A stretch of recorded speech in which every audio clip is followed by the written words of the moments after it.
So, next game natin, tinatawag nating describe ko, sagot mo. Magdi-describe lamang kami ng mga words. Then, paunahan lamang kayo na makasagot ng tama. Meron ditong pyramid. Ngayon, ang unang 5 taong makakasagot ay aabante sa box. O tapos kapag na-fill na tong 5, yung mga maiiwan sa likod, out na ha. Hanggang sa pangatlo, Kapag may 3 nakabante dito, yung 2 may iwan, out na na rin. rin. Tapos kapag 2, may isang ma-out. Tapos kapag ito, siya yung panalo. Ako out na. Ang unang player na makakapunta sa tuktok ng pyramid ay maglalaro ng awat o banat. First word, 6 letters. 6 letters! Iniikot-ikot.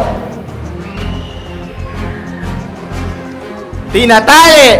Umiikot, tinatali! Torompo. Ha? Torompo. Toron? Torompo. 6 letters yun. Ay, 7. Ah, 7. Spell. Spell. Tio. Tio. M-R-O-M-P-O. 8 na lang. Tumpo! Tumpa yun. Trumpo! Is!